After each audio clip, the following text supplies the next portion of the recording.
got to start streaming. Oh, there we go. Are we now live? So refresh again.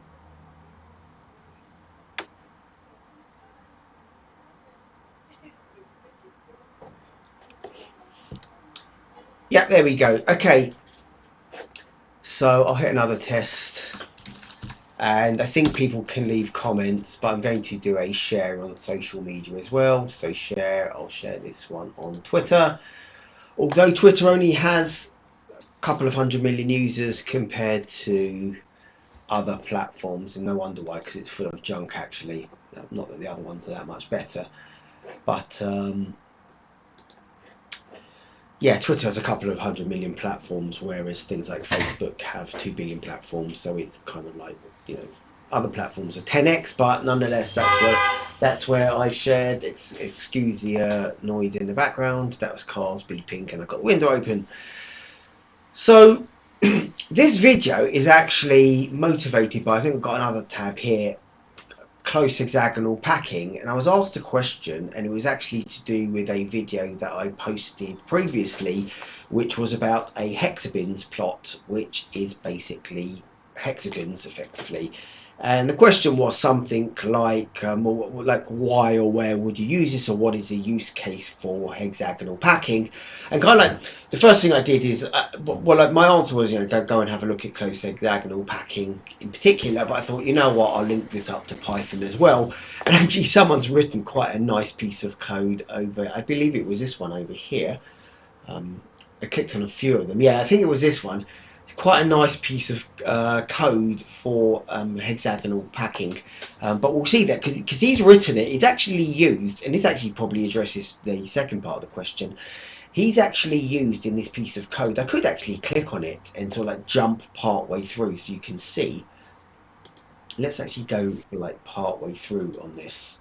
So obviously hit this button so that it don't play.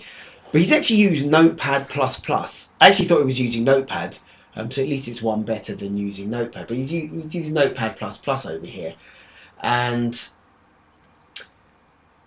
it's interesting because there's no linting on any of this. And the other question was why is my code linter, like, why does it look so beautiful and useful? And basically I use Visual Studio Code, and it's got the IntelliSense and all the other parts of it that are really, really helpful and useful. So anyway, that's kind of like what was used. And if I jump further along in the code, you saw that he builds up this nice, sort of like code block anyway. But he's got no IntelliSense and no hinting and no help files. So he's obviously using other things in the background and somehow. But it does kind of like, if I can jump to over there, so like the end bit of it, maybe like he produces like this little plot over there of circles and so forth.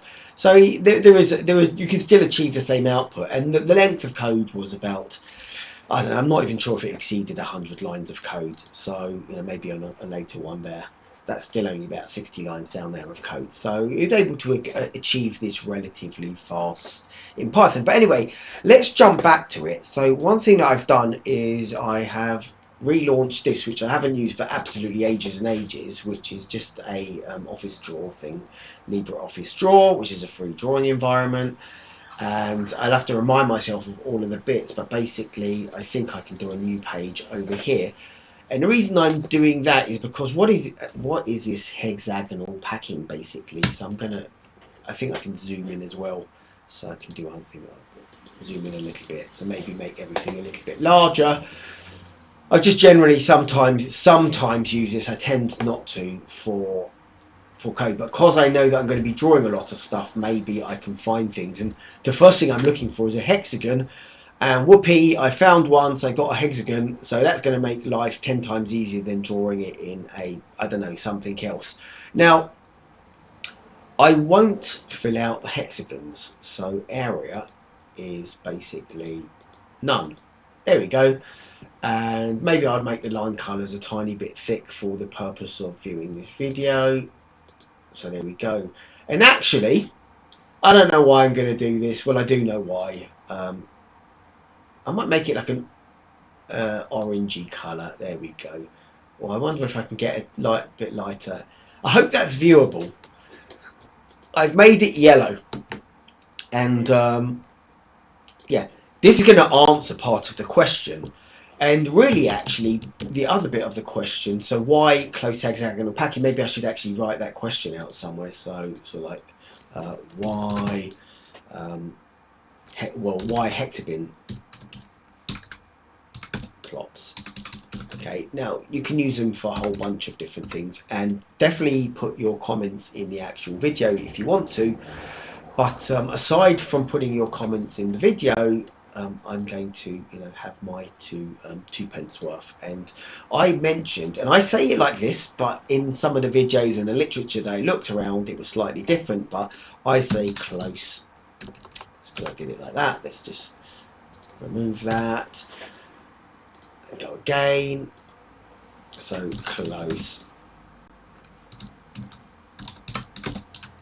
I use this, and the only reason I use this is back in university 20 odd years ago. The mathematics, funnily enough, doesn't really change very much at all.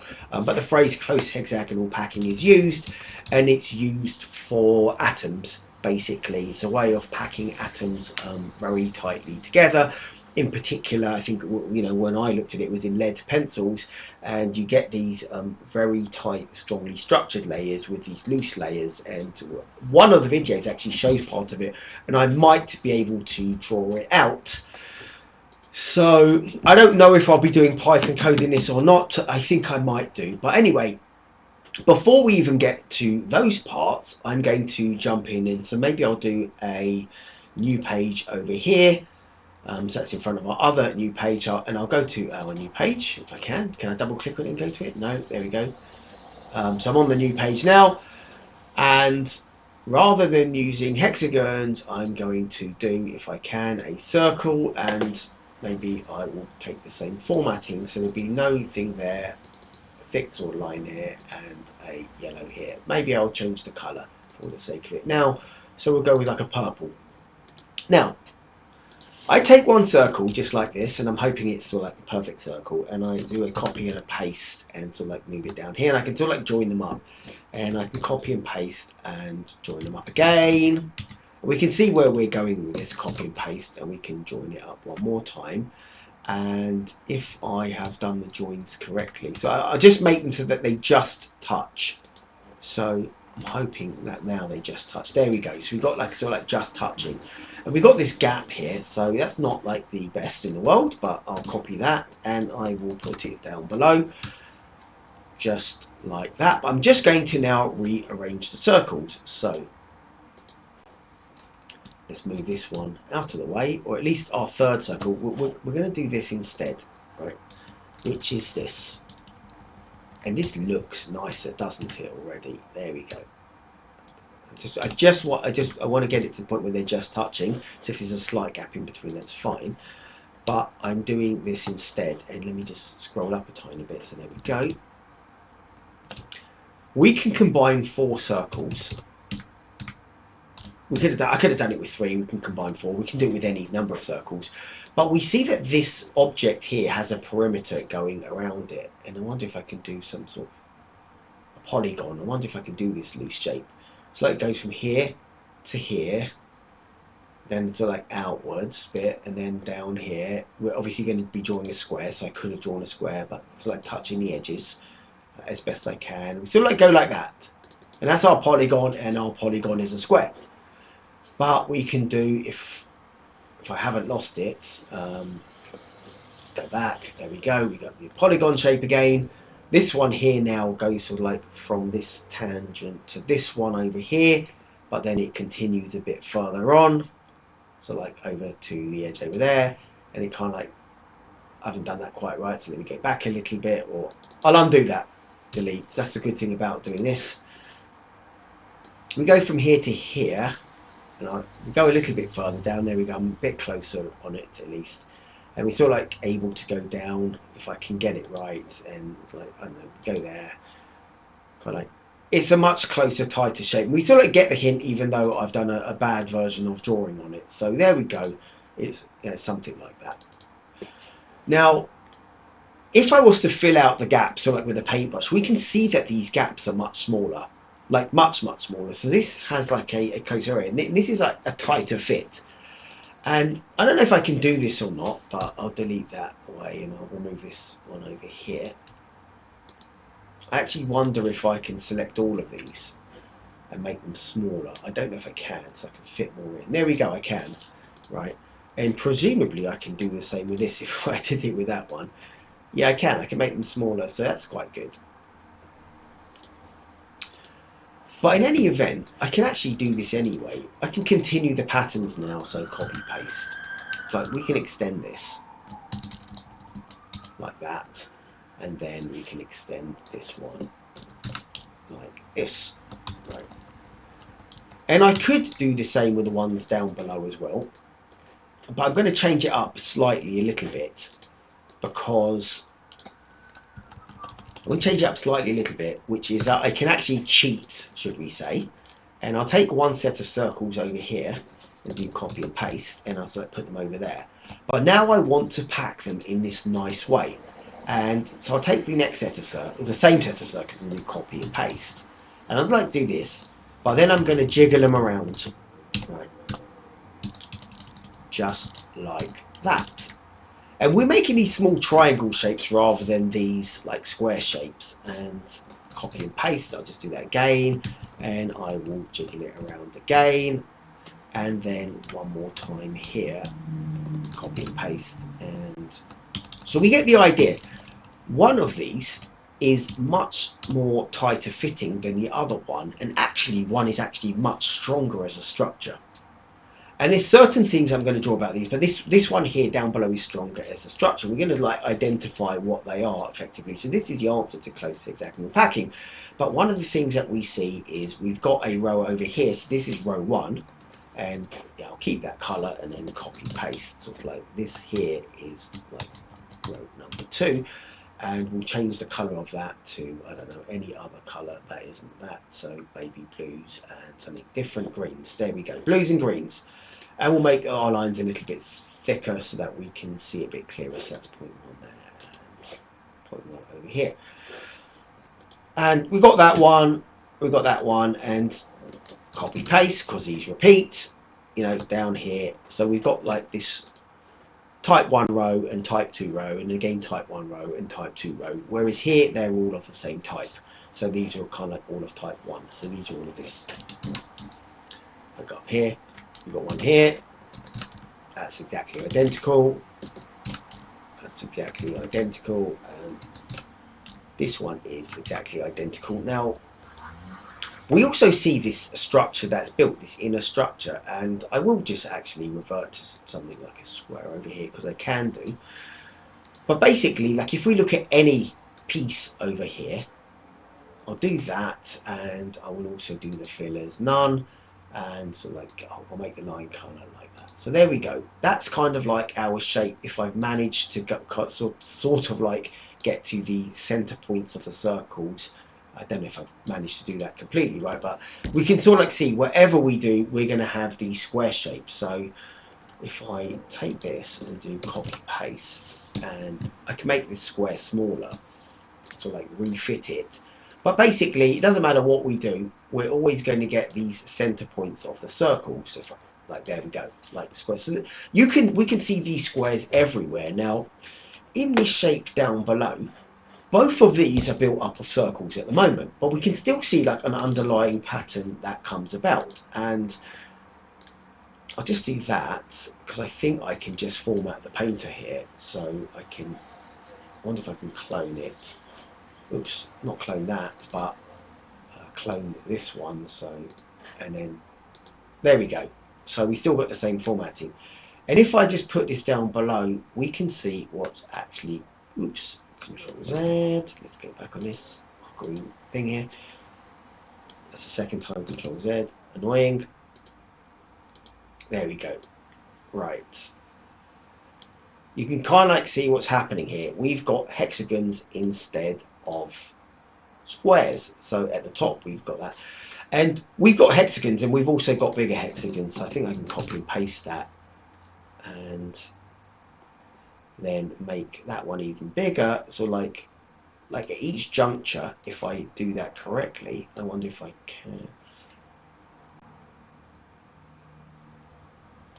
I'd have to stretch it down below as well, so be careful about that. If it was further, I'd have more and more hexagons. So I'd have to build this pattern out a little bit.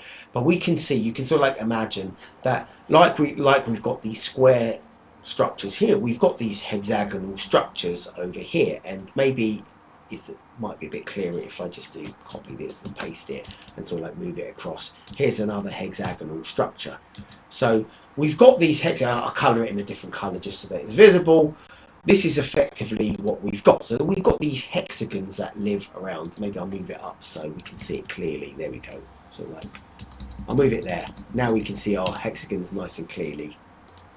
Now get rid of the big one even, or turn the big one yellow.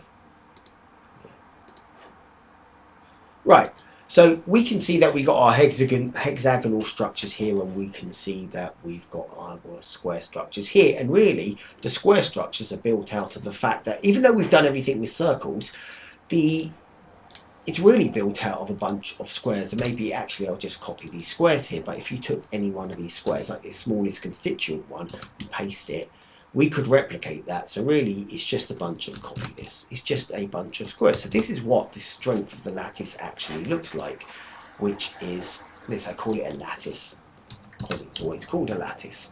So this is what it actually looks like, this kind of structure over here. And actually paste it one more time, there we go.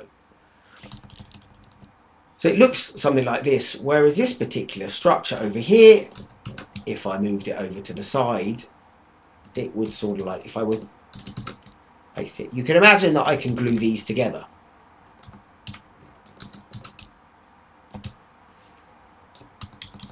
So that's kind of like a brief overview of close hexagonal packing. That's basically, this is kind of like answering the question that was there initially. What if I can just move? I can't just move those without moving this one, so I have to, I'll move this one separately. I just wanted to get it out of the way as much as possible. But that's basically what we are talking about. So, and like, where is this used? Because like here, this looks like a window. In fact, like before, if I was to delete the bottom two over here, this like literally looks like the window that kids will draw in a playground. So that's actually like literally looks like a window, or other man-made structures, or other structures just in general that we stacked up a bunch of squares.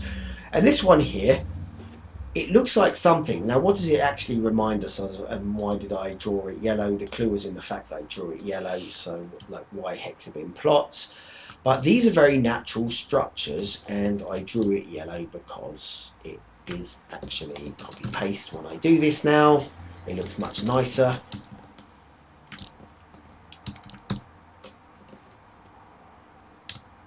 Wonder if I copy-paste, but we are going to have something that looks like a honeycomb or a beehive. So we might also see this in playgrounds and stuff, but this occurs naturally in nature. This is a very natural structure, and the reason why it's a very natural structure is because it can exist. It can actually survive really well. So this is the close hexagonal packing, and this is the closest, really. The answer, like in picture terms, or in graphical terms, rather than in mathematical terms, is this is the closest that we can actually get the circle, push the circle together. So imagine that we had molecules. It's the closest that we could push these molecules together, the shortest like distance between them, or like the least surface area around it. So the closest we could get them together, and therefore making the strongest possible structure. So we've now got a strong structure. So bees, their beehives, are the strongest possible structure, and it's also the maximum touch between any two shapes without leaving any gaps between them. As in, over here, these ones have a maximum touch, but this, if I was to draw another line of these over here, copy paste and select stick it, I'll stick it over here, and if we look at the middle one, this middle one here is touching 1, 2, 3, 1. It's touching 1, 2, 3, 4 squares over there. Like each of those, it is touching the corners as well, but it's not really like it hasn't got a wall touching it, so it hasn't got a vertex touching it basically. So, and if we look at, so this is touching 1, 2, 3, 4. Now, these ones over here, we can't see it on this because it's not big enough. But if I go over to this over here, we can see that this particular middle one, I wonder if I can highlight the middle one because it's now encompassed in all of the other ones. There we go. I'll turn it a slightly different color. So we call it our center point, and I will bring it forwards, bring it forwards, bring it forwards, bring it forwards. Oh, that's such a nice little view of doing that. But this one here is touching 1, 2, 3, 4, 5, and 6. So whereas the squares were touching just 4, this one's got walls that are adjacent to 6 other things. So we've got like a maximum surface area touch as well. So that's kind of like really the answer, or at least one of the answers to the, so like, I'm not saying hexabin plots are just used for that alone, but that's all like the natural answer. I'm just going to move everything down a little bit so it's not in the actual drawing. And this phrase, and this here, or it's referred to at least as close hexagonal packing, but not just that. And I don't know if I can do this or not, but in something like pencil, so the molecules can also be joined and they can form this lattice. One of the videos actually sort of like had this, if I can go back and find that video. It was actually this one here, so like make a hexagon, and halfway through, so yeah, you can see the person building the hexagon. Made. Forwards on that, and then sort of jump forward so that we can see it. We can sort of like see the person building the hexagon. Maybe I'll do a drawing on top of it. And you get 2 hexagons. So this structure over, I will remove that and do my G-link again. So this structure over here, and I'll draw it in blue because the circles are red, but this is the close hexagonal packing that we're talking about. This is a really strong structure over here. Okay, there we go. That's very strong. We can see all of these triangles. They make these triangles make a really strong structural shape. So it's made up of a bunch of triangles, and then this one over here is also made up of exactly the same bunch of triangles. So this really strong structure. So we've got these really 2 strong structures. But the question actually is so like, how is this person going to join it? And it's interesting because she doesn't mention how she joins it, but all she does is just stack them vertically. Now, vertical stacking isn't strong, so it's going to be weak. So somewhere later on in the video, there's no point in me keeping these because they're going to shovel around, but somewhere later on in the video, if we go on and on and on, she puts these rods up, so these double rods, and then she prods. So we've got our hexagonal packing now at the bottom over here. So we've got still our hexagon down below over here. I'll draw it in one big go. There's our hexagon. One question is, mathematically, can you draw a hexagon without taking draw a close hexagonal packing without taking the pen off the paper? But then we've got these vertices. I'll draw the vertices sort of like in green. So we're going to have these 4 vertices pointing up to, or not 4, 6, because there's going to be one coming out of each point. So you're going to stack these vertices over here like that. That's what they're going to look like. And then the next hexagon is going to go on top of it like that. I might keep this video hoping. That was the world's worst hexagon that I drew, so I'm going to hit the undo button once and attempt to do that again. But there we go. I'll get closer to it. There we go. That's the next hexagon that will go on top. I wonder if I can continue this video and sort of like we'll see the hexagons on top. Yeah, there we go. Does she actually stack it? I think she's moved it to the side, unfortunately. So there we go. That's the whole hexagon, unfortunately. So I wonder if I can shovel the whole damn lot. No, I don't think I can. Oh yeah, I can. There we go. I've moved it all. But the point is we get a hexagon at the top and we get a hexagon at the bottom, and these 2 blue hexagons that make a layer, they are very strong, and the green things that are joining them are actually weak, and that generally is what actually goes into a pencil lead, basically. So what actually happens in a pencil lead, and this is one of the things about this hexagonal packing, is if I was to steal this whole lot, copy that, and maybe I'll create a new page over there and paste it over here. And I wonder if I could, and I don't know, but I can sort of like, I can definitely group them. So arrange, group, there we go. I'll group them all into one now. So this is also like one object, but I also want to do like a rotation on it if I can. So that shrinks it, so that's a little bit, because I do need to shrink it anyway, but no, that Control Z, there we go. If I can like rotate it, and then no, it's not really Control Z, I don't want to do that rotation.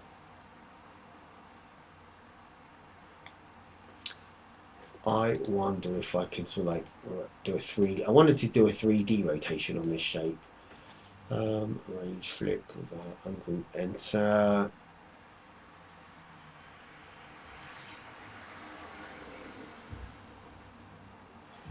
No, I don't think I can get a 3D rotation, but Control paste. I'm going to paste the next lattice over here, but we can sort of imagine that I join these lattices up. I'll keep them very far apart, although they wouldn't be very, they might be very far apart in nature actually. But here's our first lattice, and here's our second lattice, and I'm just going to join them with like rods effectively. So let's just get, and if I can sort of get lines there.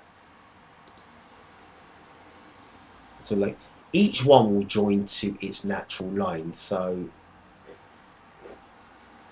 this one here will join to this one over here, like that. And okay, I can actually keep these lines copy paste, and this is the whole point of it really, actually, because they are all going to be the same length.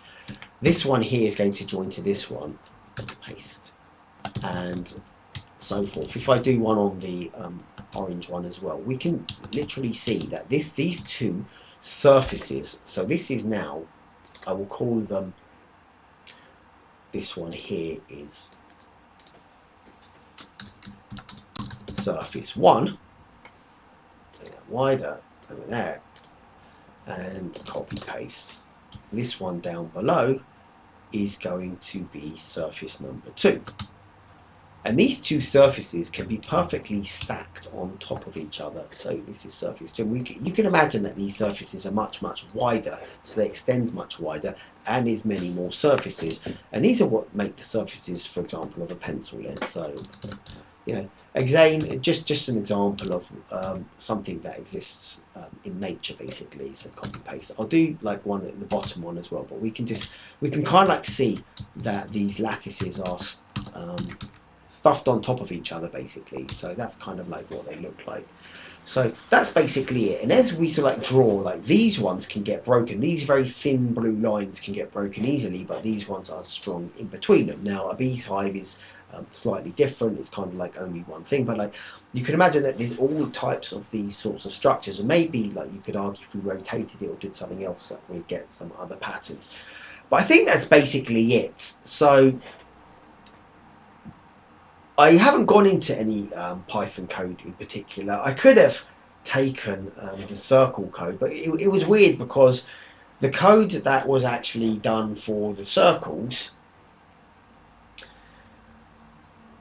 I was actually looking for close packing, and you know that kind of like popped up, but it wasn't hexagonal packing. I did actually have this one here, but again, and this one mentions like an important fact somewhere. If I Place a second. the sounds and hit pause, that's our square version, which is kind of like As A type. that's a Both the layers cake align. bit.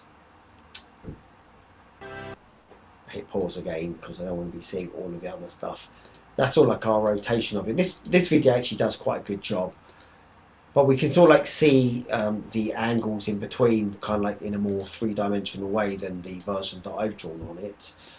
But that's pretty much it. So that's an answer to, you know, hexabins are used for other things as well. Like if I was going to do a map, and this is a really, really useful thing. So if I was going to do like a map of England, I wonder if I can just pull up map of England just because I'm in England. There we go, map of England, and sort of like get this very crude. This black one is quite a useful one.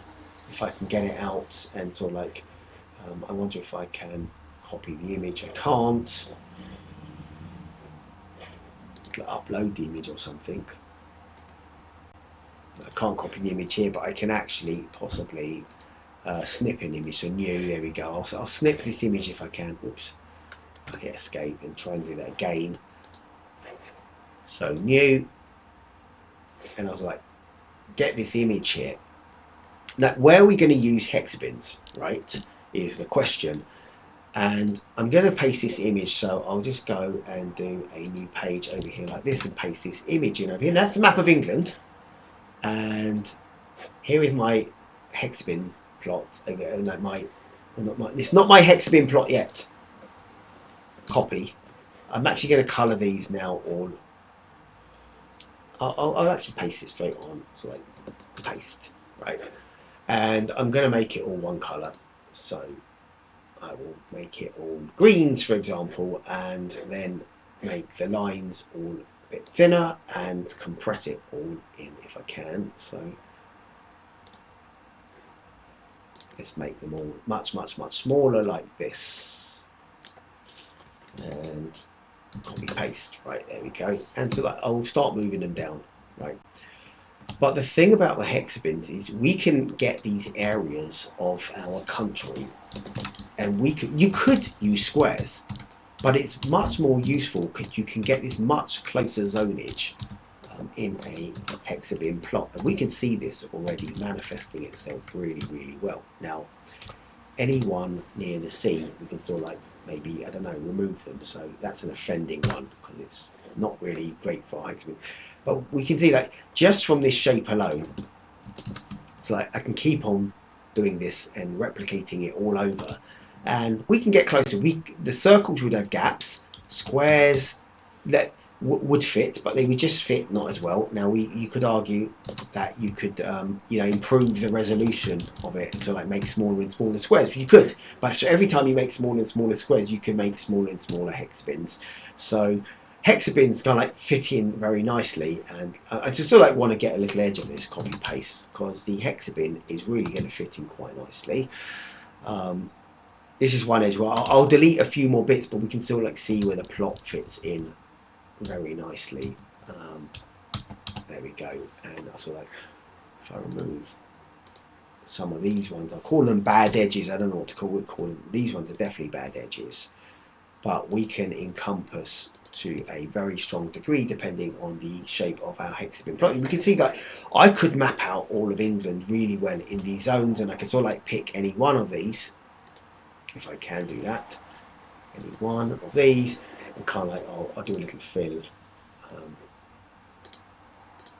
area. Now I'll put a colour in there, and so like, yeah, it's filled in blue. I don't know, maybe it's a river or something, River Thames or something. I'll fill it in, but I could fill any of these in, like these little areas. So again, if I try to do this, if I can, then I'll fill in another one. So this one will have a colour of blue. So that is effectively, a massive use case for a hexabin plot. But there's a whole variety of use cases. So it's something that occurs naturally in nature, and it's also very useful for doing these 2D types of plots. You could have used a square grid, but the hexabin is very useful for that, and it has other features as well. So that's kind of like pretty much it. I think I will leave it over there because I don't think I've got my actual hexabin plot anywhere. I like to put in a bit of Python code. No, unfortunately I don't, because I was trying to do other things. And that was about matplotlib, so something totally unrelated. So we'll leave it over there, and that's basically the answer to at least one of the questions, which is why hexabin plots, like what are their use cases. And I'll go into the second part of the question, which is how to make VS Code look so nice. And that's it. If you like this video, if you found it useful or interesting, if you found it interesting, hit the thumbs up button, the like button, and the follow button. And even if you didn't find it interesting, still hit the thumbs up button, like button, and follow button.